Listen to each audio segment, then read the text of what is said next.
huge part of our inception was like, how do we do this differently and not be a quote unquote like local band mindset? Just from me observing the bands that I've recorded and seeing that they would spend 8 months recording something and pouring their hearts into their art, and then just have the promotion side of it be a 2-week campaign Yeah. and not like maybe a music video and then a release show and that's it. And then they would just constantly keep playing shows within the same market. I would just see that not working over and over again. Welcome to Rock Fan Radio. Chicago's #1 rock podcast, where we spin our favorite tunes and talk about life as a rock and roll fan. From concerts to our favorite tracks to the stories from the scene that have helped shape our lives. We're excited to talk music with you. You can also get all of our episodes and more at www.rockfanradio.com. Without further ado, here's your host, Jason. All right, everybody, welcome to Season 2, Episode 7 of Rock Fan Radio. Super excited to be here. Today is the 24th of March. I have Parker with me. I've got Chris with me. I've got AJ with me, the usual host. And we also have John Terry, a.k.a. JT of OHKAYA, AJ and John being of OHKAYA. Today's format, we're going to talk about current events like we always do. And then we're going to spend a deep dive into OHKAYA, learn a little bit about how they formed, what they've been up to, and what the future looks like for them. I'm pretty excited about it. So, awesome. What does everybody have? Any current events you want to talk about today? I've got one that popped up just 10 minutes ago, and I'm curious if you guys have even seen it. Otherwise, we can move on. There's this cover of Breath put out by a girl. I think she goes by the name Mafra. Have you guys seen it? And did you know that it just went to #1 on Billboard out of knocking out Motionless in White as of today? I did not know. Breath. Are you talking about Breaking Benjamin Breath? No. Oh, did I say Breath? Yeah. You did. My bad. Doomed. By Bring Me? Bring Me the Horizon. By Bring Me. Mafra playing Doomed. Doomed is Bring Me the Horizon's closer, typically, isn't it? Or is that Throne? Never mind. Same That's album. Throne, but they do Doomed in a lot of their sets now. Let's see if I can get it going here. Can you guys hear that? Sounds pretty much like Bring Me the Horizon. Mm-hmm. Sounds pretty rad. Sounds pretty original to the, or pretty similar to the original version too. That's what I'm saying. Yeah, it's very close. The whole thing, if you go to the comment section, there's literally like a divide. Some people are like, this is the best thing I've ever heard. And some are kind of just, I wouldn't even say trashing it, but saying that it's just like overdone. I literally, even when I showed John it, I was like, I don't know what you guys think of this. Because like when we did the cover of Breath, I have a different singing style, and I know many types of singers have like a unique singing style that some people like and don't like. But when I saw it go #1, I literally just had to be like, well, there's no way it's not good. Because I didn't hear the Spotify version. I don't know if that's different than what I heard on YouTube. But it just blew me away because of how I don't think I've ever seen a cover from an independent artist go #1 on the Billboard. Ever. Like, I don't know if that's a thing. So I just, yeah, if you guys listen to it, have any thoughts? I thought it was just the coolest. That is pretty cool. I'm into that. I will definitely listen to that a little bit more. But you said it's #1 on Billboard? I could be wrong because I'm spewing out State of the Scene podcast. They've got a Facebook page, and exactly. They're pretty cool. They're a pretty cool rock news kind of thing. Yeah. They have, it looks like here, let's see if I can find them. They just posted about it. So yeah, and Mafra's bringing a shot to the top of Billboard's Hot Hard Rock Songs chart. So it's a hot, hard rock song. Say close enough, right? Overtaking Motionless, Sleep Token, and Bad Omens. Sounds cool. I can't wait to listen to this. Yeah. I got one for you guys. Have you seen these guys yet? I am. Yeah, I know you're gonna. I am not sure how I feel about this whole thing, and I know Chris and I have been talking about it. He's shaking his head and going, "What the hell are these guys?" Parker's shaking his head. AJ and John, have you heard these guys yet? I have, yes. I actually, I think it's cool personally. Usually this stuff is like the gimmick. Just I'm over it before I even listen to it, but I think it's cool enough to where they're doing something unique and obviously going extremely overboard for its own sake. But yeah, You just have to listen. So for the people who are listening and can't see, I pulled up the now viral video of the band. I'm gonna blow this. They're from Canada. They're French Canadian from Quebec, and the name is a Quebec name. In English, it looks like Angine de Poitrine, but it's pronounced. I'm gonna totally blunder this. Angine de Poitrine. It's fun to say, angine de poitrine.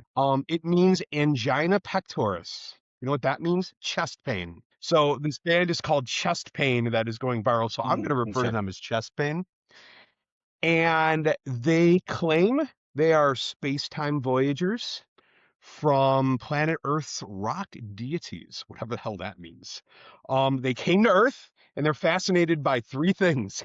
This is honestly in their bio. They're fascinated by three things that has kept them on Earth. Well, the first one is going to be rock music, which is pretty obvious. Pyramids, which the lead singer has a paper mache pyramid on their head, or there really is no singer. It's just an instrumental band. It's the guitar player who plays a double neck guitar that is guitar and bass. And of course, the third thing they stay around for Earth for, because they're so interested, is hot dogs. So rock music, pyramids, and hot dogs are why they're here. They don't talk when they get interviewed. I saw an interview with them, and they basically just make rumbling and crazy noises. And they describe themselves as brothers. And for those of you who might not have seen this or don't know who I'm talking about, you can see it on the screen right now, but it's okay if you can't. It's basically a guitar player with a giant nose, almost like Clockwork Orange style, a pyramid on their head, decked out in all polka dots.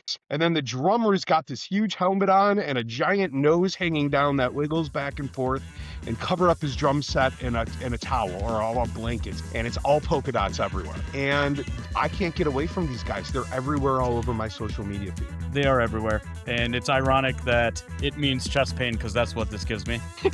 Honestly. This is my first time I was hearing going to say about head them. pain, but yeah, I'm with you, Parker. It is a gimmick through and through. I don't But think so. sometimes- I'm not sure. I'm not convinced it's a gimmick. Well, let me finish. It's a gimmick in the stance that they're It's not a doing this gimmick. for viral content, right? I mean, that's how you have to make it these days for the most part. But the music that's doesn't actually, suck. I The agree. I music- mean, that is why they're making it. But they actually Right. started out because they are in another band and they got booked in the same venue twice in a week. And Okay. they said, no one's going to come see us a second time. And so we're going to make a new band with this persona that they're from outer space and call themselves Chest Pain. And I mean, they're not bad, right? It's interesting. The music itself is kind of interesting. It's funny they like hot dogs because their noses look like hot dogs. It's just like it's weird. Jason, you like weird, so of course you like them. But in reality, they're very talented. They're doing a loop style thing, like kind of like Ed Sheeran does, right? Live, or is it Ed Sheeran? They're that does very it? heavily loop pedal influenced, Yeah. which is cool stuff. It is. So like they're talented, but it's clearly a gimmick from the standpoint of viral content, right? And the whole not talking during the interview, that kind of stuff. I don't know. It gets to me sometimes, but the music itself is interesting to say the least. I like how the drummer's nose wags back and forth while he's playing. There he is. Look at him. And if you look at him here, the guitar player is playing what's called a semitone or a half tone guitar. So I'm going to play it real quick here. You can get a feel for what it sounds like. It sounds a little noisy.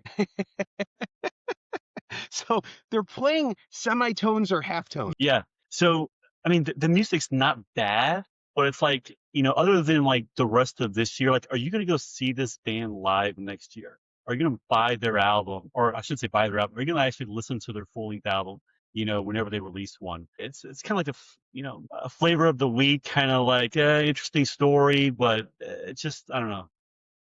I'm cool with it, but Jason might be the wrong person to ask that to because he loves the new Avenged Sevenfold album, which is I do love the new something else Avenged as well. Sevenfold album, which is a little noisy.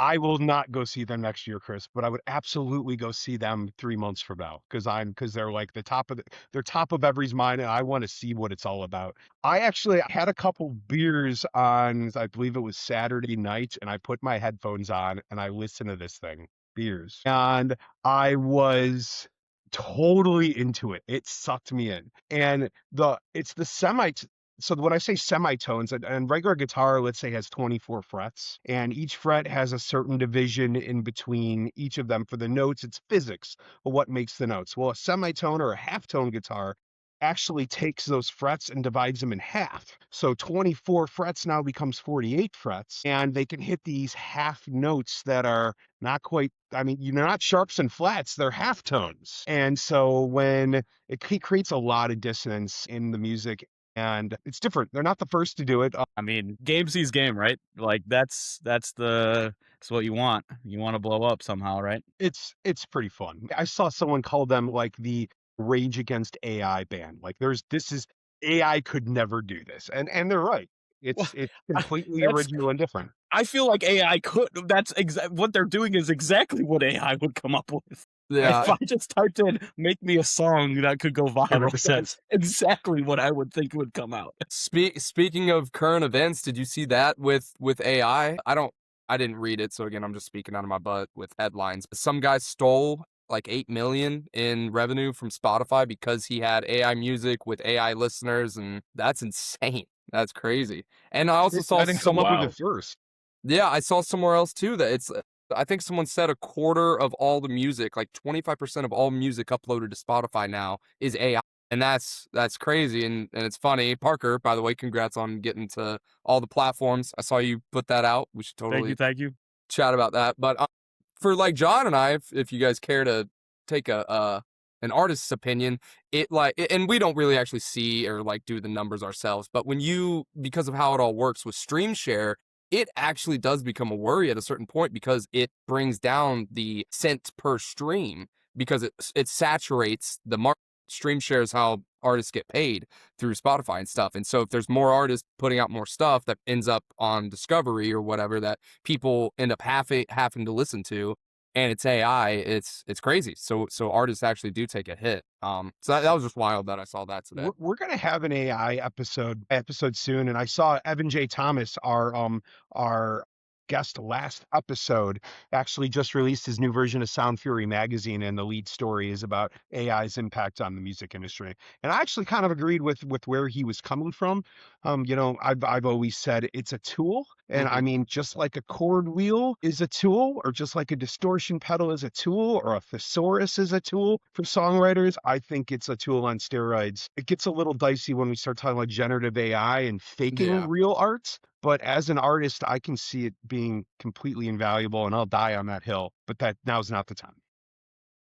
Who else has something else? Parker, you had some guys, albums to review, right? Yeah, so it's interesting. Go ahead, Chris.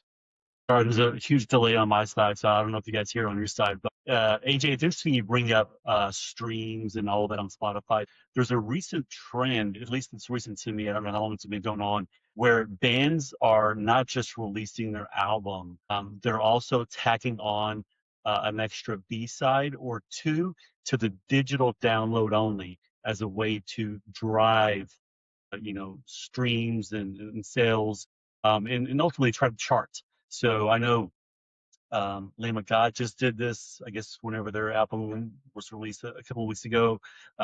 Black Label Society's doing it again this week, where they'll have, a digital download that you buy between now and Thursday night, and then the album will go live on Friday. But yeah, it's artificially, done to drive sales there. So I'm just curious. I mean, do we see this as the new trend? Are we now going to start buying stuff? As music consumers, are you going to buy stuff? For Jason, for example, Bring Me the Horizon, if their new album has two exclusive, kind of B-sides, are you going to go and download that digitally? Or are you just going to listen to the regular version on Spotify and just, who cares about the B-sides? It's sad to say, I'm just going to listen to the regular version on Spotify. My I don't want to say gift to the artist, but I'll say it. My gift to the artist is I typically buy their vinyl. I got tons of vinyl in the basement. I shelve it and usually never listen to it. through the vinyl. I'll listen to it because it'll listen to it on Spotify. Vinyl's like a certain mindset that I'm not always in to pull out. So no, if that's putting out extra songs on vinyl, putting on digital, it's too inconvenient for me. And if I'm going to buy something, it's certainly not going to be a digital thing. Yeah, if there was My a two way to cents. integrate it with streaming platforms, like if you could buy something off a band's website that's a digital download and then have it unlocked somehow within Spotify or your app of choice, I mean, that would be great, but, That would be cool. Actually, that's a great yeah. idea. Don't they Spotify has a feature to, like, if you download the song, you can link it in Spotify and run local songs? Because I know, like, 12 Angry Months by Local H came out, and it's no longer on Spotify, but it's on Apple Music. It's pissing me off. The 12 Angry Months isn't on Spotify, but I can literally, since I have it, I have the MP3s, I can link it up, but I'm never gonna do that, not for all these different albums. Yeah, there was a whole thing. Joe actually found out about this before me, but Taylor Swift. I don't know the details, so I'm not gonna try to act like I Reed's do. not here to talk about Taylor Swift, so you're on dead ears here. Oh, is that? Well, I was just gonna say she did that. Almost specific to what Chris was saying, where there was like a whole release strategy around.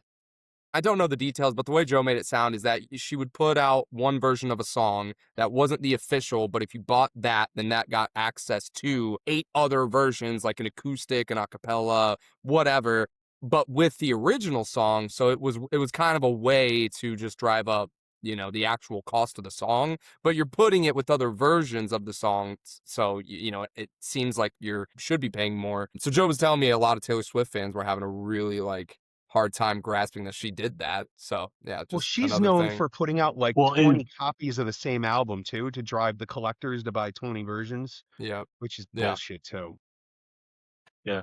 The other thing I forgot to mention was the way it works. I had to look at my notes over here. 10 digital downloads is equivalent to 1,500 digital streams. So if you can get 10 of your fans, obviously they're going to pay money for it as well. But those 10 purchases, again, 1,500 digital streams there. So again, it definitely drives the first week sales, which is what it's all about. So until I guess they change the formula, I feel like this is going to just continue to happen and happen. And then to JT's point, I mean, this is probably going to continue to evolve over time. I mean, that's a great idea that you had there. So What are you guys doing in OHKAYA to around this? Have you thought about it at all?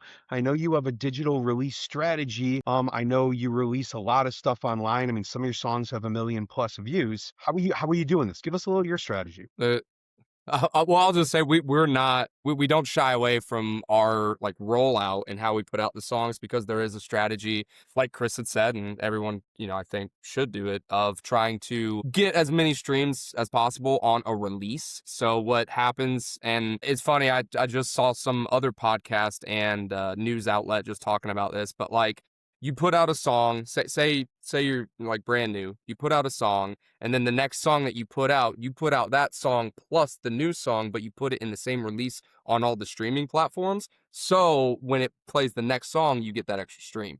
That's all we really do, I would say, in terms of the rollout. That would be, I guess, similar to something of just trying to make sure we're getting streams, on everything. But I mean, John, you want to talk about our actual plan of how we're rolling stuff out? Yeah, I mean, we're not doing anything necessarily different, but down the line, we would love to do vinyls for people. Yeah, yeah. Hold on. The plural of vinyl is vinyl. Gotcha. Vinyl. That's a famous record collector saying. Like, I've seen shirts, stickers, and I had to correct you. Dear and I'm that dears. dickhead. I'm sorry, John. Oh, you're good.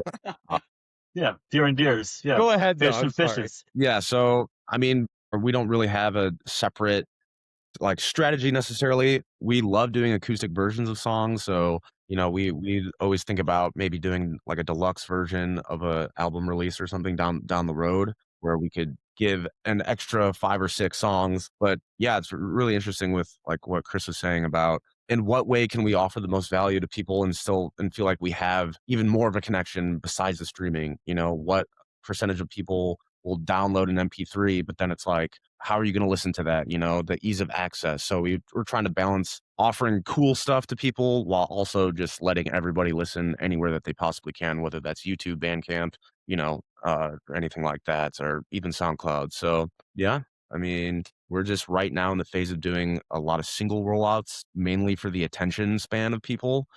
Because at the stage that we're at, releasing 10 songs all at once, I don't think anybody besides the top 5% of your super fans are really going to give it the time of day, which is unfortunate. So we've tried to had to do this hybrid approach of writing kind of as we go and then releasing and waterfalling that into an album, which is what AJ was saying about releasing songs and then having them stack into each other. And that's more just because of the attention economy with everything. I remember reading an interview with our favorite person. It's one of our favorite people to talk about, Ron Radke. And Radke said the same thing. He said, I mean, his recent album that came out was a culmination. I don't know. I'm guesstimating here, but it's got to be a culmination of like the past 4 years of music of them dripping out song by song. And I know he came out and he said, look, we can go into a hole for a year and write 10 songs, or we can spend 2 months on a song and make it absolutely perfect in no hurry, push it out, and then at the end of the day, we just collect them all under an umbrella of an album and release the album. Yeah, Yeah, and that's you'll even see bands like Bad Omens that are on the road right now, and Yep. they've like 3 new singles, and they're playing shows off of that and integrating that into their set list. So everything is just, even with the news in general, it's like next day updates with stuff. It's like, so it's yeah. interesting to think about that of traditionally, looking back at your favorite records or like eras for bands. Like I think back to like, Avenged Sevenfold with City of Evil, or just even like huge albums like Riot from Paramore. It's like that was its own thing that you can point to, and now it's just a littering of different singles, and it just seems so fast paced that it's Yeah, John and I, and it's funny you asked this now, Jason, just because we're in like a limbo period right here where we are wrapping up this first album era, like John's saying. But we've had a lot of talks. We want to have the integrity that comes with an album of just having that, that piece of a collection. But I think we're gonna kind of just stick with the same process even for the next album. So just to, I can already say, we're gonna drop another single or two, and then when we drop our album, it's, we're maybe looking at 2 or 3 unreleased songs. And where we're still pretty new as a band, we're not concerned about that. But when we, move forward, like we're all saying and agreeing right now, it's kind of just better to put all your time into one song and put it out when it's done and kind of take the single. Now, John and I have been writing a lot more, since August of 2024 when we first started. So we've got a better pool of like demos and stuff. So it's kind of like just a balancing act of doing the same, giving fans what they really want, but we'll still have, I think, a robust album where there's a release that comes with a lot of stuff people can be happy about that they haven't heard yet. I think it's the way everyone's doing it these days. I don't blame you at all. I do, like you alluded to this, JT. I miss the full albums. It absolutely sat down for 45 minutes to an hour, and I want to receive the message wholly, if you will. And it's dying and falling away, which is sad. It doesn't feel right when you pull up an album and you're like, oh, new album, new album. You're like, I know 8 out of the 11 songs already, but that's just the way it is. You got all that joy previously one by one versus now, and just how it is. I'm with you, Jason. I mean, it's like they're stripping everything away from us, So for folks of our age, of our vintage, first they took the Vintage, I physical like. release out.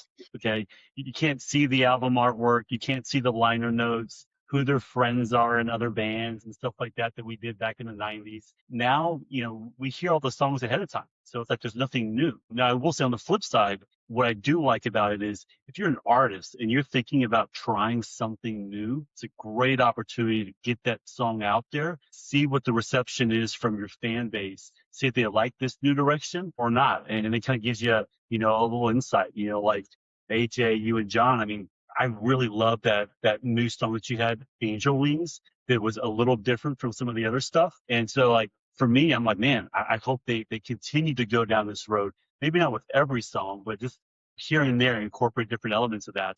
But I think that's a cool way to get that instant feedback and see if you get your finger on the pulse or if you need to pivot. Yeah, it's funny. Like John said, it's been like half necessity because we literally hit the ground running when we decided to form the band, and we just had to write and then release as we go. So it's kind of cool, and I think we'll look back on, and at least fans will look back on, seeing the evolution in literal real time. Like, this wasn't planned. We didn't plan that, 2 years back that Angel Wings was going to come out now, and that was going to be the direction. So it's kind of fun in that regard. But like you just said, Chris, and this is the core that I think a lot of bands have, we want to write stuff that we like. And so we do always take and we'll always, look at the comments and stuff, or at least I will, of like how people like, certain songs and the different stuff that we're trying. But it really is more for the single stuff, just us writing what we want to listen to, and then us, between me and John, deciding, is this worth getting put out as a single? And that's kind of the process we'll take moving forward as we like write more songs collectively. But yeah, so it's just been funny. It was not by design that we have been doing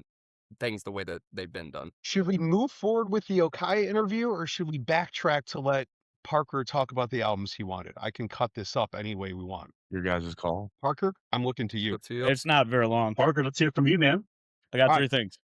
Parker, tell us a little about these albums you've been jiving to lately. That's right, I said jiving. Cut that part out. Let's move to the heavier side of things.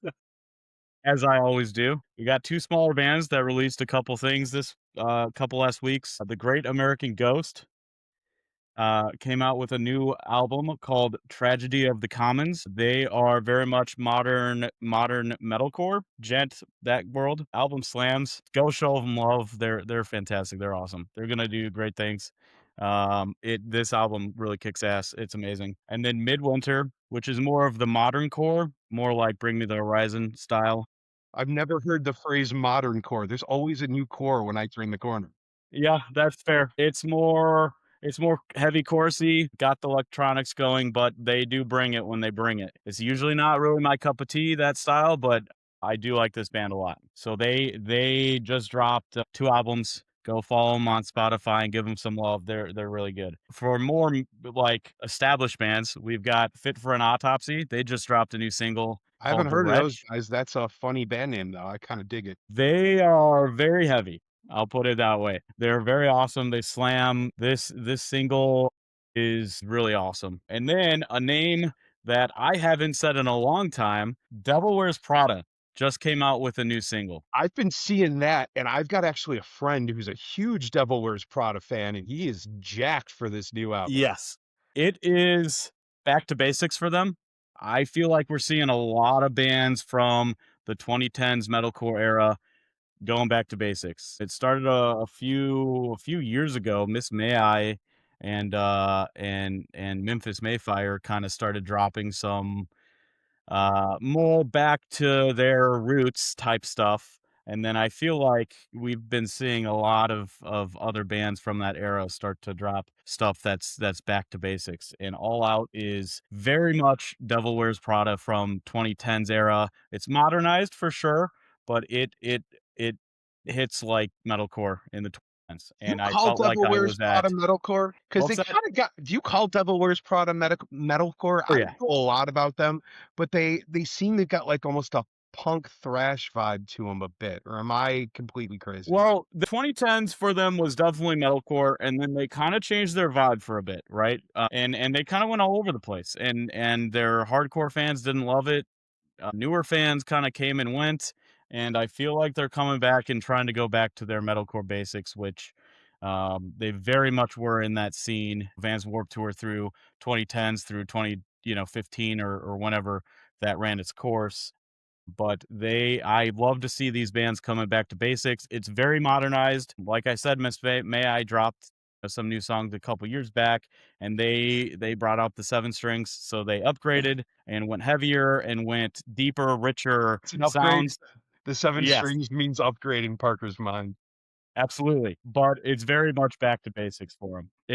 I'm excited. I'm hoping that the whole album is gonna be kind of more back to their roots. And then everybody in the Chicago and Milwaukee area should come hang out at the Era's Current show that is taking place at House of Blues. They've got 2 dates, the 28th and the 29th, and the rave up in Milwaukee on the 31st. I will be at both, so there's a chance you see me and we get to hang out and have a beer, but that's gonna kick ass. They've got Caskets and Aviana supporting Love on this Caskets. leg, and it's gonna be an amazing show. I purchased tickets for me and my buddy for the 31st, and I said, "Fuck it, I can't not see these guys at House of Blues too." So I'm going to 2 shows, the 29th and the 31st. I'll be in Chicago and Milwaukee. Going to with the some friends. second Chicago show or the first Chicago show? It will be the second for me on But Sunday. that's gonna I'll be be at better House a of Blues. better show I'm guessing, because first of all, they're warmed up, and number Yeah. 2, House of Blues is the worst venue in Chicago. You've heard me say it over and over and over, and that means they probably sold out the first one, they added a second show, and hopefully it won't be so crowded. So that's Yeah. that's what I wanna go to if we go. I was thinking that as well, and when I purchased the rave tickets, I was like, "Oh God, this is the rave," and I was like, "You know what? Maybe I should just book House of Blues just in case, because the rave is not a great venue either, in my opinion." But Never been to the you know- rave. Isn't that weird? I've never been to the rave. Every You time haven't? I've gone, they've moved it to the Eagles Ballroom, which is Yes, connected to the they rave. did. They did. But I've never, because the rave is, I guess, a small club underneath the Eagle Yes. Ballroom, and Yes. every time I go, it gets upgraded. Yes. Yep. So I will be at both shows, and you should come hang out. We can have a beer. I am going tomorrow. I am going to see the the bands Bring Me normally the play- Horizon movie. So I'm pretty psyched about that. That'll be cool because they're doing like a theater release, and I feel like I've seen this Bring Me the Horizon tour show with the visuals. They've been rehashing this for like 5 years now, I feel like. And Chris, when we went to Sick New World, when they headlined 2 years ago, we saw basically the same show back to back, and I'm guessing it's going to be the same show. I don't care though, because it fucking rules, and it's going to be awesome. And I'm going to the Hives on Thursday, which Chris, you told me they were touring. I looked them up. I said they're going to be in Chicago, and I said I'm not missing it. So I'm really excited about that one. AJ's going to go to that. Parker, you should come. JT, you should come, and we should go have some fun. You Where- saw the Hives, Chris. Tell me, how were they? That tour, I swear they hit Houston they hit Houston like months ago.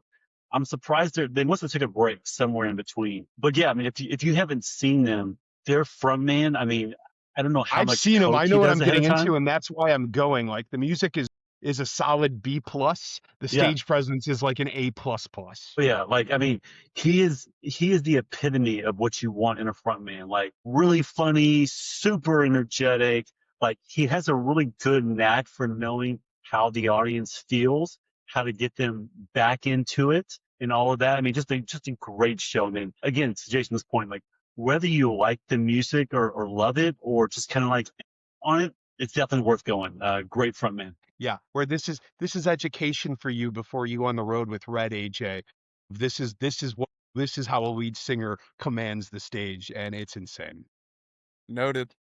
I'm excited. Bring your pen and paper, AJ. Got it right here. There we go. Nice. Matching suits are optional. Do they do that? Is that their thing? They do. They're all Yes. gonna have black and white checkered suits on.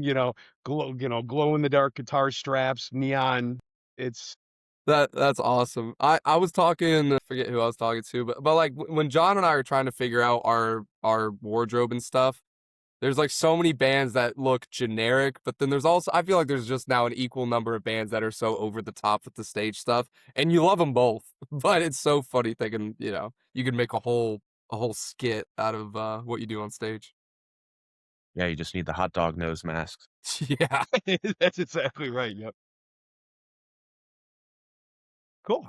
Chris, anything you want to add before we dig in OHKAYA? No, let's do it, man. All right, cool. John, AJ, awesome. So you guys are in a band called OHKAYA. You guys fucking rule. I really am legitimately a fan, and I know the guys here are. We talk about you over text message, and it's too bad Reed's not here because Reed is like an Uber fan. He's into you guys. Sweet. So very cool, neat stuff. Tell us a little bit about who you are, who your influences are, and then maybe we'll dig a little bit into backstory. You want to go first, John? You can go first. Okay. Yeah, I'll be brief. So my name is AJ. sing, play a touch of guitar if it's an acoustic version and our guitarist is out and I need to fill in. But yeah, I mean, I've wanted to do music for a very long time, and I'm really fortunate to have met John, and we founded the band back in like August of 2024. I don't really know what to say about me if you want. How'd you get hooked up with JT? Maybe tell us a little bit about how that process happened. Okay, yeah, I'll kind of give a brief synopsis because there's John, a do you lot of. prefer John or JT, or does it not matter to you? It does not matter to me. You're JT to me, so I'm gonna go with People that. like call me JT, so I don't mind rolling with that. How'd you guys get hooked up? I know the story, but share to the masses. Yeah, I had a really good experience getting with some best friends of mine from my childhood and trying to start a band called Unkept. And that was a project that led me to John because through a variety of different like connections and stuff, and I mean literally the craziest connections of like my best friend's family's friend who happened to bump into them at a karaoke bar. Like it literally is stars aligned to just allow me to be fortunate enough to reach out to a guy who's a phenomenal musician in his own right. You For got some brown on your nose, homeboy. well, I'm trying to give credit where credit's due. So I just reached out to a guy named Parker in a band called Starkill, and Parker directed me to John. And John, over the course of like a summer and a half, about a summer and about a half a year, we did this album for the project Unkept. And through that process, he really played just the role of kind of do it all. And we have a guy, Matt, who, Jason, was able to pretty much track. He was with you on the podcast last time in the background. Yes. Yep. And he's my best friend. I went to college with him. And so long story short, we pretty much had this project. We put out this album that John really just helped create. It was all just songs I had in my phone. And that whole thing, what ended up happening is John and I worked together so much just because, again, I was the main songwriter and John was producing, mixing, doing all the production and all the stuff that he's doing now for us. But we just had such a good chemistry. And John was like, do you want, like, I have all these songs that I've been writing. I didn't even know John was a songwriter. I thought his role was just like a drummer, and I thought he just wanted to mix for bands in the scene or whatever. But we became really good friends, and I just got to see this dude on a whole new level when we got tighter, just when I would go up to his house, and it was just the two of us working on these songs. And John obviously he's been doing this stuff for so long. He'll talk about, his background and stuff, but he just blew me away with his talent and ability. So we kicked up OHKAYA, and without getting into the weeds, just through the process of like not being into bands, because I had just kicked out this album with Unkept, and we had started putting out some covers and stuff. I was like, let's just create a cohesive project. And again, OHKAYA started when John and I got together and put out, actually funny, we put out a cover of Take Me to Church, and that was really kind of what started it. But then we got around to Hosier. Yeah. Is it Hosier or Hosier? Because I think Hosier. It's Hosier. It's Yeah. So I don't think he's French, Jason. yeah, he's Irish, but yeah. So that's a brief synopsis, and John's got a really cool background that he's gone through and stuff. But I guess to wrap it up for me is, so I've been really John, what's fortunate. your background? How did this all play out for you? You're doing your thing, and you got AJ coming in riding your coattails. I say that in jest, of course. Yes, quite the opposite. Yeah, so I grew up as a drummer primarily in bands, really into hardcore and heavy music, and that was kind of like my first love after sports. So in high school, I kind of switched from playing baseball, which I was really into, pretty much going full tilt with music, and I met my best friend Nick, who now plays guitar with OHKAYA, and we just spent all of our time together working on songs and writing and stuff like that. And I think we went to a recording studio and had like a horrible experience when I was probably 14 years old. Just the producer there was frankly not a very nice person and made all of us feel extremely insecure. And we're like young dudes. We had never been in a studio. So it was like a pretty traumatizing experience for some of the dudes. That sucks. That's all. Yeah. That sucks. I remember our vocalist who was taking up singing, he did a take and the producer just stopped it and was like, "Could you try to not sound like a goat, man?" And it's just like, Oof. funny looking back at that stuff. So I just remember being super interested in that stuff and looking over his shoulder and got obsessed with the production and technical side of recording and mixing. And then I thought, well, like if I could do this for my band, that would be awesome. We don't have to pay for recordings and save up all this money that we don't have. So that was kind of my role ever since then. I picked up like a little bit of guitar, but would always kind of do like producing and production. That was always my mindset of like, every band that I record, how can I do something to like elevate the song, whether that's, So adding it. you're a producer and you record with other bands, right? Yes, that was like my main job. And I was really heavily involved in like the pop punk scene in 2016 in Chicago. So tons of bands that would play shows like 4 or 5 on a bill. I would just get referrals from them and just kind of get more and more experience and work myself up that way. So in between that, I got some opportunities with drumming, and that's how AJ through this band Starkill. They're from my same hometown, and they had started going on tours, and I was completely green, had no experience whatsoever, but they hired me to be their live sound guy on a tour, and I had never done live sound before. I'd just done studio work, so it was pretty much just figure it out, good luck kind of thing. My first show was at the Gramercy Theater in New York, which is like a pretty nice 1,000 cap venue, and I remember they had like a $60,000 crazy Soundcraft mixing board. Might have been a different brand, but I was just freaking out. Luckily, every venue has a house sound guy, so I just relied on them to like, please help me make this band not sound terrible. So long story short, I just kind of kept doing that. And from my time doing sound in Starkill, eventually I took over to fill in on drums for them. And I did a tour in 2019 with Starkill, another band called Dance with the Dead, and the headliner was Dragon Force. Dragon Force, famous Dragon Force from Guitar Hero, Through the Fire and Flames. That's how I know Dragon Force. Yep. Yep. Yeah, Same here. that's the drumhead from the 2019 tour. Cool.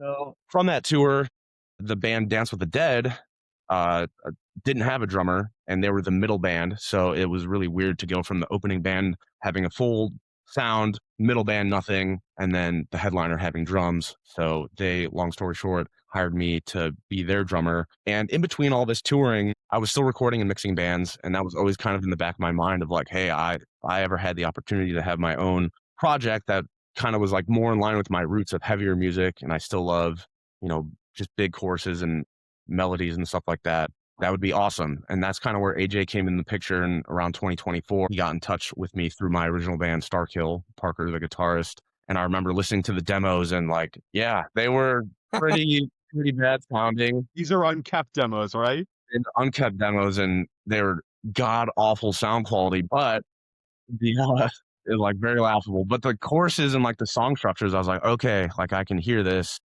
AJ has a sick voice, and I know he's got an ear for melody, which is super important. And I'd love to do what I always want to do, is like make the song as huge as possible, and just put like the John Terry sound thing on it. So through working with AJ, just realized like, damn, we pretty much have the exact same tastes and mindset regarding music. And I just love that AJ wasn't a band dude. Like, he didn't grow up playing in bands the same way that I did. So at first it was kind of frustrating just because of like the gap in experience and stuff like that. But it's like a completely fresh, non-jaded perspective, which I really came to appreciate because I've been doing this for so long, and it's like, you kind of get into the routine and the rut of stuff. So yeah, from there we just kind of had a conversation one day. We ended up living together. We go on morning walks, and I would like have a rucksack, so we would get our little morning workout in, and we would just talk about music and everything. And yeah, I was just like, well, man, like I can't sing for shit, and you have an amazing voice. If I ever did a project, I just need a singer. Would you want to do this? I have a theory.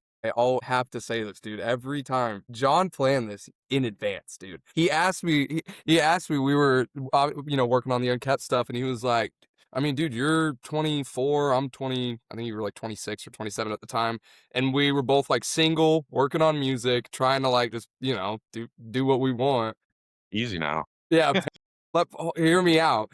We were taking like the bro approach though. We were like, let's move in together, and let's go after, like, I'll help you with unkept. And then he had, like I told you, songs he had written, and there was like Heartbox, or like he had some names for projects that he was thinking of at the time. And I was like, dude, I'll totally sing for your stuff. But these were two separate things. But when he finally came around to asking me like, why don't we just like do our own like separate projects? I was like, this was totally planned 6 months in advance. You'd call me to move in, you'd get me buttered up, and then we'd kick off a band. Put a little wine in you, buy you a nice dinner. No, dude, it's so great. Seriously, John and I are obviously like best friends too, and it was just so funny looking back. Like he said, we moved in together and then just immediately started like, all right, we're gonna wake up at 7 a.m., work out, we're gonna be in the studio from X time to X time, and then it's just funny like why didn't we start a band 6 months sooner when we were kind of already leaning that way. But yeah, sorry John, to cut you off. No, I but love people knowing I feel that. like it's a good time to share my story. So when I first met you, AJ, we worked together, right? That's how we know each other, not even through music. And I remember scrolling Facebook and you had liked like a Ronnie Radke post. Here we are back to Ronnie. And I remember texting you going, "Hey, you're into this stuff, so am I." Yeah. And you're like, "Yeah, dude, I'm in a band. I'm writing songs. I can't play any instruments. I've never been in a band." And if I'm being honest, there's a little of an eye roll, like, yeah, okay, buddy, sure. You're in a band, and then I kind of watched you progress. I knew you before you met John. I remember when you were going out to my like kind of out where I live, and you're like, I'm gonna go meet with my potential producer and interview him. And I kind of kept my eye on it because I produced and recorded my whole album 2008, almost 20 years ago now. And I was like, I know how hard it is. And so when I remember I followed you and I told you I will be at your first show, I will be at the record release, I will be all those things. And when you had the record release, you threw a house party and I met John for the first time and got to listen to the album. And I remember going, holy shit, egg on my face. I'm going to have to, eat everything I said. And I actually, the next day, I remember getting up, walking around taking like an hour walk around the Yeah, you neighborhood. texted me. I And I remember this texted you a text. big voice memo, and I was like, so proud of you. This is so good. I didn't think you had it in you. I'm so impressed. And Thanks, man. so that's really cool. And I guess where I'm really getting with the story, AJ, you're an extremely talented guy. But John, I am so impressed with your skills, your recording skills, your producing skills, taking what I'm Shit. assuming AJ gave you, which you just said, and turning it into gold. It's awesome, and I'm appreciate extremely that. jealous of your skill set, and you guys are gonna go places. Pretty cool. Thanks so much, man. Thank It you. it Yeah. really did mean a lot to me waking up hungover and you sent a voice you I think we're on the walk and you were like, it was so nice. And coming from you, I mean, for people who don't know, I on a professional level, I worked for Jason and yeah, had no idea, your passion for music and stuff. So it kind of hits on a different level whenever you like something. So I really do appreciate that. We always verbally spar over your process, and it's Yes. very different than my process. So I'm 46, you're probably 20 years younger than me ish. And when I describe you to friends, and I'm in a band, and when I describe you to my band members, I describe you as a studio project. You guys record first, you utilize social media to get a following. And honestly, you've got more success than I've ever had in any band I've ever. I'm seeing your million streams, and but your world for me, I'm like, you got to get in a room for 4 hours a week, crank the amps, and just vibe together and let it organically come out. And then you get fans by going out and doing shows and winning over the crowd. It's totally, totally different. And I'm still struggle with, is this about me being vintage and not keeping up with the times, or is this how everyone does it now, or is this just a different way to do it? What have you guys seen out there? Like tell me, what's this process? What do you think about my process versus your process and the new way of bringing a band in? Yeah. Well, Now, just it's real less of a question, but I know you guys I'm sure you have a lot to say, and I want to hear how you feel about it. just on what you said, we have talked about it in the past, and I feel the same way. It was always, I always felt a little jaded whenever you tell, because this is again back in like the Unkept days, and you're like, stop going to the studio and just getting jammed together. I did. I And was I'm kind of a dick about it sometimes too. I'm like, yeah, you need to get in a room and play your instruments and stop recording. And right, yeah. I'm pretty wrong, actually. Well, it's funny. It really is. There's like two phases of it, I think. It's like the songwriting phase and then the phase you're talking about where it's like, okay, now how do we try to get big? How do you try to get exposure? The songwriting phase, I'm not saying you're wrong with the jamming stuff. John and I, we're trying in our process, especially once we both get back from our separate tours, we want to do, I wouldn't call it jamming, but we want to get in the room together and really lay down ideas on the fly, like do that organic process. There's a whole bunch of huge songwriters that we look up to, like Ryan Tedder, and just a couple other guys where you see their process is kind of like that. So I was never digging the process, but my whole thing, and I love John explaining his process. I write songs when they either come to me, or if I'm like in my studio right here, I'll just play chords on a guitar and I hum out melodies. And I think there's just a totally different process today than there was back then. Like Motley Crue, for example, you had just all these different amazing, an amazing bassist, guitar player, singer, where the jamming together I was probably enjoy that you more. left out the drummer, but go ahead. Yeah, right. Well, yeah, it was just a different process then. So to like create songs for me and John, it's very individual, but then brought together when we make our own demos and then bring them to each other. And I can talk about it for hours. It's my favorite part of doing. I wouldn't even I didn't even plan on singing 3 years ago. Like I wasn't going to be the lead singer when I was just with Andrew and wanting to start a band. And so it's like all I care about is songwriting.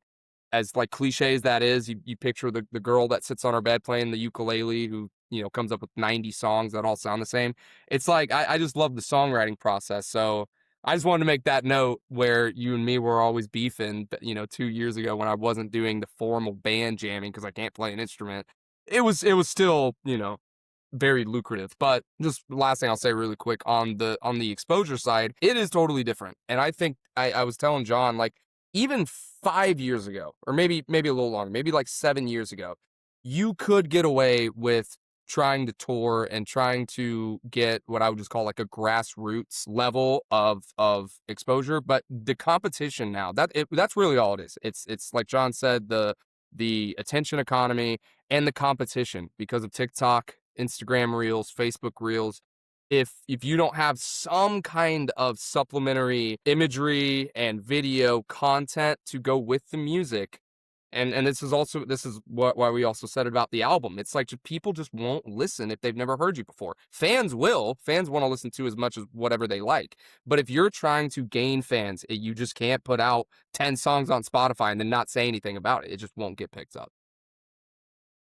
Yeah, I mean, yeah, that was a huge part of our inception was like, how do we do this differently and not be a quote unquote like local band mindset? Just from me observing the bands that I've recorded and saying that they would spend 8 months recording something and pouring their hearts into their art, and then just have the promotion side of it be a 2-week campaign Yeah. and not like maybe a music video and then a release show and that's it. And then they would just constantly keep playing shows within the same market. I would just see that not working over and over again. So it's almost just kind of, you just have to be as like just a business, like keeping an eye on what is changing, what still works, because playing shows obviously still works. But for us, we feel like it's much more valuable to build a fan base online and people and really get the buzz before we venture out and spend all this time and effort into like a live performance, which eventually I think we will do. But it's just the building stage, and seeing bands that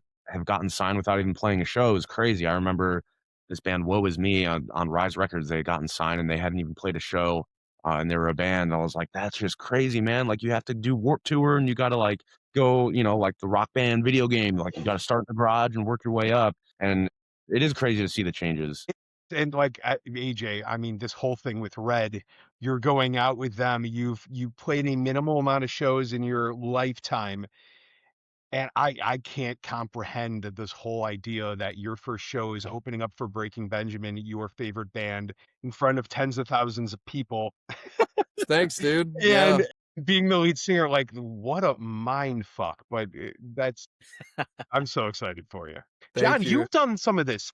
You are out with Dance with the Dead, and you personally showed me pictures of some of these crowds you play to, which are, if I get 40, 50 people in a crowd, I am ecstatic as a local musician.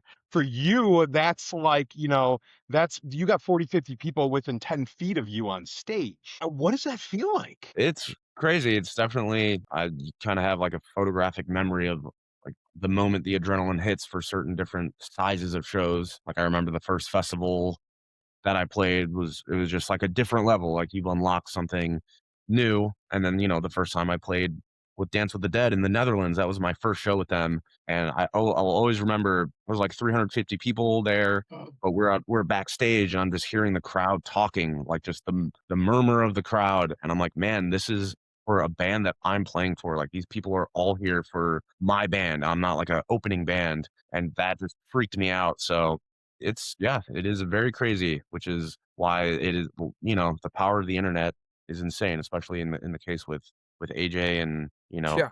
They that didn't see me play something. Yeah, they didn't see me live and were like, "Oh, that guy's good." It's Randy. It's so cool. I mean, I think I still have it. Actually, Sarah packed it away. Breaking Benjamin commented on my cover of Breath, and that's just something like that's so mind-blowing to me. You've got that framed in your apartment when I was there. John framed it just so it doesn't John seem as framed. Oh, look conceited. at that Yeah. bromance. It was Adorable. a friendly gift, but no, but it's my favorite gift I have here because like that didn't come from playing 90 shows. So it is a little like, it kind of sucks for people like you, Jason, where you put in the work. You've done the physical labor of playing shows and like trying to, build a presence in a scene. And I say this to like any of my friends who like just find out I got into music. Like, I still have people from high school that texted me like 2 weeks ago where they're like, "Oh, dude, I didn't know you were in a band." I got lucky. I got really, really lucky with the Breath cover. That kind of like put everything on a trajectory that I think, which again ties into the Red thing. They didn't see me play live. I wasn't playing shows. I just have been fortunate enough to get with a guy like John who can make anything sound amazing, and a really good opportunity just happened to happen because we just put in the work in a different way. Do you know So what video they saw of you? yeah, well, sorry, that's what I meant to say. Breath commented on the I'm cover. talking about Red now. I know Yeah, Breaking yeah. Benjamin something, but what did Red Well, see? that's how Red found it, actually. The guitarist of Breaking Benjamin, his name's Keith Wallen. He's actually a really good solo project too. His best friend is the tour manager of Red. And so when they were looking for a singer, he pretty much told them. So that makes me feel even cooler. Like, I love that was even the connection that got Red You to. deserve to feel cool for that. You can have that one because that's pretty fucking cool. It's insane, man. It's insane. So yeah, that's how that happened. Well, guys, I really need to piss. So let's take a 2-minute break and I'm going to refill too. And then we'll probably go another 20 minutes or so and call it. Yeah. sounds good. Sarah's trying to get me to drink. I don't know if you saw my text, John. Or you can continue without me. That's cool too. That's crazy work. That is So crazy. AJ, I did have a question. I don't know if we want to continue without Jason, but so actually a couple of questions for you. Speaking of Red, first off, sounds like you haven't toured a whole lot. So are you going At out all. seeking advice from others on what to expect, what to be prepared for, how to pack, all that kind of good stuff? Yeah, and 90% of it is this dude right here. John has, like I said, decades of experience on, well, not decades with touring, but I don't really have a lot of connections. So to answer your question bluntly, it's like I really just talked to John about what I should expect. I've talked with a couple. So like Red is two brothers, and then they're bringing back a drummer who I guess was really like, I don't know if he was the founding member, but was there for a very long time. I've been texting with them a little bit to just get more of insight, but yeah, I haven't really had the opportunity to reach out for advice from people who I would like to hear it from. So what about vocally? Like, just, I mean, singing night after night. I mean, that's obviously something different for you. I don't know if, John's giving you any advice as a non-singer, but thoughts on that? Yeah, I guess I misspoke. There is a guy. His name's Julian Como, I think is how you pronounce it. I forgot to tell you this, John. He's the lead singer. I guess he's really just the entire project of this band called Loveless. I don't know if you've ever heard of them. Insanely talented. And I texted him about 2 weeks ago. I didn't text him. I DM'd him on Instagram, and he actually got back to me and gave me a lot of advice for touring and stuff. I essentially just asked him 2 questions. I asked him, oh, I will, John. I asked him what his routine. So my whole thing, Chris, like to get granular, I can't sustain high notes very long because I just haven't. I mean, I'm getting vocal lessons now. I've been getting vocal lessons for like the past month now. But my whole problem is I just blow my voice early. So if you hear a lot of the OHKAYA songs and just how we write them anyway, the chorus is always I'm trying to hit like a B flat, an A, sometimes a B. And so my biggest Achilles heel has just been the range tied with the conditioning. So I was talking to this Julian guy, and he gave really good advice just around like how to, outside of like don't drink, don't, do things to damage your voice, but to also find ways to like mitigate the way in which I'm singing stuff. So guys like him, mean the world to a dude as just new and young as me. And then tie that in with the vocal coach that John and I found, and he's an awesome guy. His name's Norwood. And like it's kind of just a combination of like taking the advice that I can use and tying it with like actual technical coaching that I'm getting from Norwood. So yeah, that's my answer. How's the Yeah, coaching going? it's awesome. It's awesome. And last question. Sorry, I was just going to ask. So obviously you have somewhat of a relationship, it sounds like, with Breaking Benjamin. Obviously, huge fan. Going back to when you were younger. Are you going to try to get on stage with those guys, play a song with them, sing some vocals? Yeah. What are your thoughts? I'll try.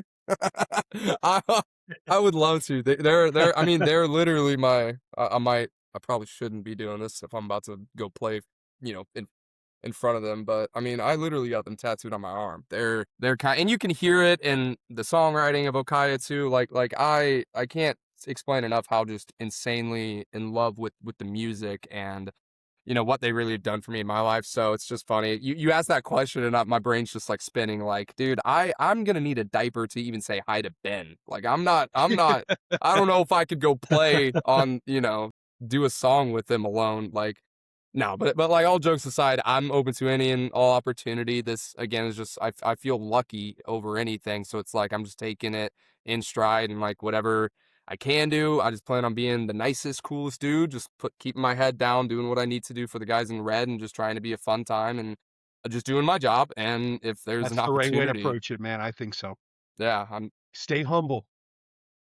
for I sure. think what you need to do, AJ, is you need to get their singer sick, or he can't sing one day, spike his Punch it in the drink, voice and box. you play the show for him. Yeah. Yeah, what's funny is I'm more prepared to do that, not the offensive, but I could go rip a Breaking Benjamin set right now before I could even do Red. I'm learning so many songs right now that it's a struggle. But no, that's funny. Yeah. We'll save that for a later I got a time. couple questions for you guys. I know there's a story behind the name. You're gonna have to tell us what that is. Yeah. I was just, John and I, when we moved in together and we finally decided we wanted a project, we were both on the same page that there's so many just bad band names out there. And so we just wanted something that sounds cool. And so I still have it saved in my phone. I love it. There's a list of just like options I'm throwing at him of like yeah, whatever. These all look like weird sounding names. And so we got to one that was OHKAYA, and John's dog, who's just the sweetest angel, his name is Kaya. And I didn't even realize that when we were going back and forth on this stuff. But we had just done a bunch of words that just sounded cool. That's really all the backstory is. And then finally when we were, and it's even better now knowing that the name Kaya is freaking dog, John's dog. We were like, that's perfect. It sounds cool. It's good for SEO. A lot of people pronounce it wrong, which sucks, but I mean, it is what it is. I don't know. John, do you remember anything significant besides? No, I mean, yeah, just wanting it phonetically to sound somewhat interesting and like not ethereal, more kind of like a nature sounding ish word that kind of tied into the vibe that we're looking for. And then, yeah, just getting it out of the way as soon as possible because doing band names is like the worst, most torturous thing possible. It's one of my favorite things. Agreed. Yeah, This is a so reminder. that's a Okay, reminder. there's a reminder. You guys do bring the punch, like with the music. What influences do you guys start with when you're writing a song? Is it different? Is it always kind of the same venue of music, or what's the process with that kind of stuff? Well, we always have like a core kind of sound, which is in the rock-ish world, but we always pull, I mean, even day to day, just influences from things that inspire us. But I think it's from a foundational, just core influence of the bands that we grew up listening to that we love. Like my favorite band of all time is Avenged Sevenfold. And, I grew up getting really into post-hardcore music and some of the bands that I grew up playing with, like Sworn In, the heavier bands. I still love to like spoon feed those influences into our heavier sections. And, AJ's super into different pop artists as well as myself. And it's like, we just want to do kind of a fresh blend of everything that we love and always just push ourselves to write songs that I think we want to listen to, but also just pushing the envelope because I'm personally just never satisfied with a generic type of thing. I've always kind of been that way, even in my productions of like, how do I elevate this to make it cool or interesting? So just energetic and exciting Yeah. and I, everything in between.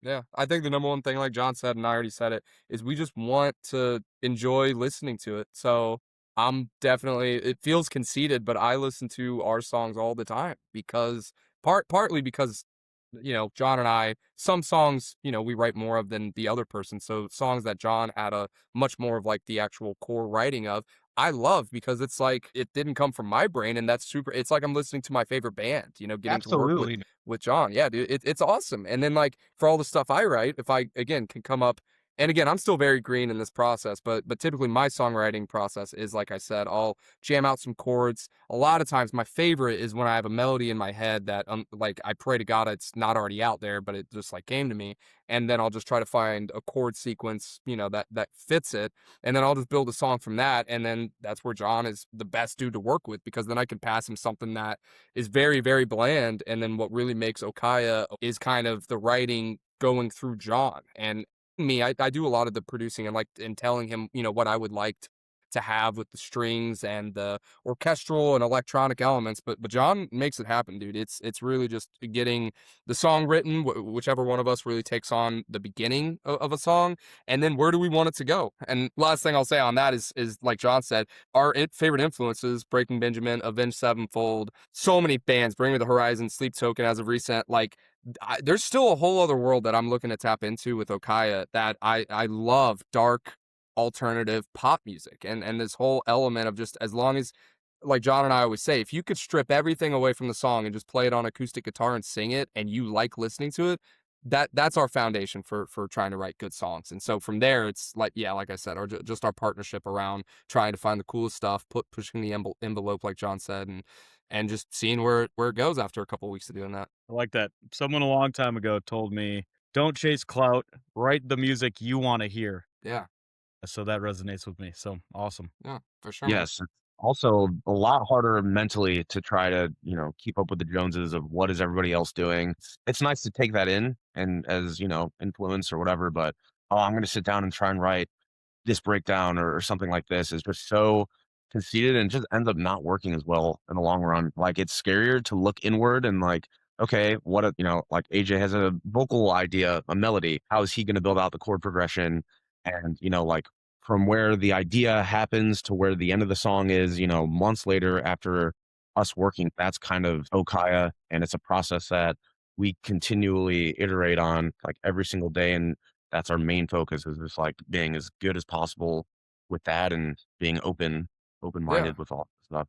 And on that note, Chris, you had said like Angel Wings is a prime example, and John and I love the backgrounds of like how songs are created, and I would talk about this stuff for hours. But like Angel Wings is like 98% John. And what I say, like we just were saying, and you just said, Parker, write stuff that you want to listen to. But in a crazy way, I also tell John, like, I want to write something that I want Sleep Token to put out next, or what I would want Breaking Benjamin to do, which is a really, no artist I think will come out and say that, but that is just such, I think, another cool angle to come at it. So Angel Wings, when I'm listening to it, I was like, dude, that's almost what you wish Linkin Park would do if they decided to go heavy. And I don't think there's anything wrong in saying that. It's kind of like having that, being able to take a step back and be a fan as you're also writing the music. It's just such a cool angle. And Angel Wings was like a great example of that, where it's like totally different, but the demo John even had before like any mixing and lyrics and any of that got there, I was already sold. I was like, this is so sick, from just even the intro synth thing. So yeah, just another caveat to the whole songwriting process. Definitely. I'm sure a lot of Love that. good Love that. songs were written with that mentality. And that's how influences work, right? Yeah. Absolutely. You guys have a busy couple months this summer, right? I mean, it was the first day of spring, I think was yesterday or 2 days ago. You're both going to be extremely busy this spring and summer. Tell us a little bit about what you're up to. And then when does OHKAYA pick up after that? Or do you keep OHKAYA going during that? What's the plan? And explain to me when I say you got a busy season coming up.